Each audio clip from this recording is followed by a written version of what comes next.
Hi everyone, welcome to Eat Different. இன்றைக்கி நம்ம restaurant style cream of mushroom soup எப்படி பண்ணுறதுன்னு பார்க்கலாம். இதுக்கு தேவையான இன்க்ரீடியன்ட்ஸ், நான் இன்றைக்கி 250 grams ஆஃப் மஷ்ரூம் எடுத்திருக்கேன், ஒரு ஸ்பூன் ஆலிவ் ஆயில், அதுக்கப்புறம் 3 ஸ்பூன் போல் ஃப்ரெஷ் க்ரீம், ஒரு ஆனியனை இப்படி தின்னாக நான் சாப் பண்ணி எடுத்திருக்கேன், அப்புறம் 8 பூண்டு இப்படி குட்டி குட்டியாக கட் பண்ணி எடுத்திருக்கேன், ஒரு டேபிள் ஸ்பூன் போல் பெப்பர் உங்களுக்கு தேவைன்னா இன்னும் நீங்கள் ஜாஸ்தியாக ஆட் பண்ணிக்கலாம். அதுக்கப்புறம் ஒரு டேபிள் ஸ்பூன் பட்டர், ஒரு டேபிள் ஸ்பூன் மைதா, அதுக்கப்புறம் இதுக்கு தேவையான அளவு சால்ட். இவ்வளோ தான் இதுக்கு தேவையான இன்க்ரீடியன்ட்ஸ். இப்போ இது நம்ம எப்படி பண்ணுறதுன்னு பார்க்கலாம் வாங்க. ஸ்டவ் ஆன் பண்ணி நம்மளோட பேன் ஹீட் ஆனதுக்கப்புறம் நம்ம வச்சுருக்க ஒரு tablespoon of olive oil add பண்ணிக்கிறோம்.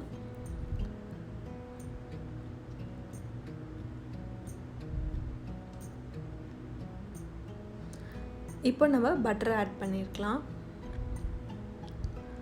பட்டர் நல்லா மெல்ட் ஆகி வந்ததுக்கப்புறமா நம்ம நெக்ஸ்ட்டு ஆனியன் ஆட் பண்ணிக்க போகிறோம்.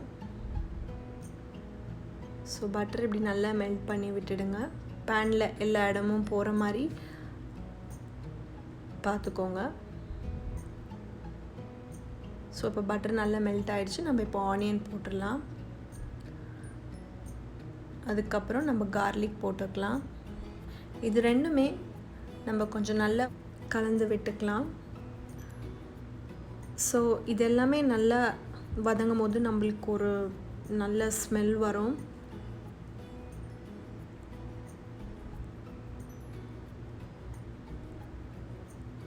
அப்பப்போ கொஞ்சம் நல்லா இப்படி கலந்து விட்டுக்கிட்டே இருங்க. ஸோ தட் ஆனியன் கருகாமல் இருக்கும். ஸோ பாருங்கள், இப்போ நல்லா இந்த மாதிரி ஆனியன் நல்லா நம்ம வதங்க விட்டதுக்கப்புறமா நம்ம மஷ்ரூம் ஆட் பண்ணிக்கலாம். மஷ்ரூம் ஆட் பண்ணிட்டதுக்கப்புறமா இது எல்லாமே சேர்த்து நம்ம நல்லா மிக்ஸ் பண்ணி விட்டுருக்கோம்.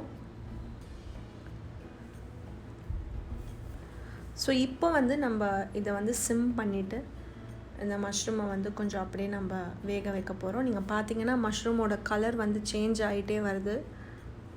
ஸோ நல்லா அந்த மாதிரி ஒரு ப்ரௌன் கலர் வந்தனா மஷ்ரூம் நல்லா குக் ஆகிடுச்சின்னு அர்த்தம். ஸோ பாருங்கள், மஷ்ரூம் நல்லாவே குக் ஆகிருக்கு.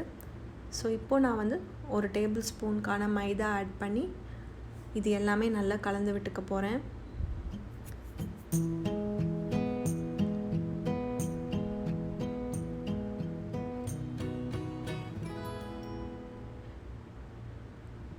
இப்போ நான் தேவையான அளவு தண்ணி ஊற்றிக்கிறேன். தண்ணி ஊற்றி இது நல்ல ஒரு 2 to 3 minutes போல் விட்டுருங்க. பாருங்கள், நல்லா பாயில் ஆனதுக்கப்புறம் இப்போது சூப்புக்கு தேவையான அளவு நான் சால்ட் ஆட் பண்ணியிருக்கேன்.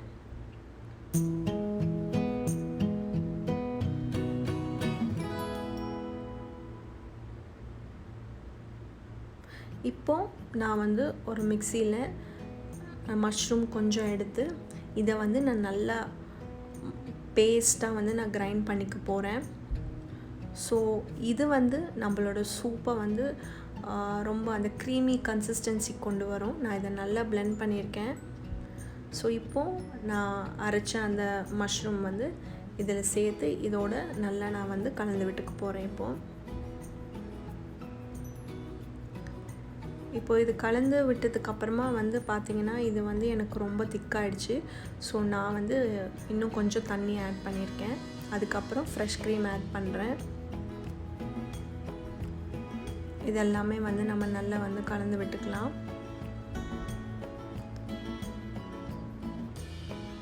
பாருங்கள், இந்த மாதிரி ஒரு கன்சிஸ்டன்சியில் இருக்கும்.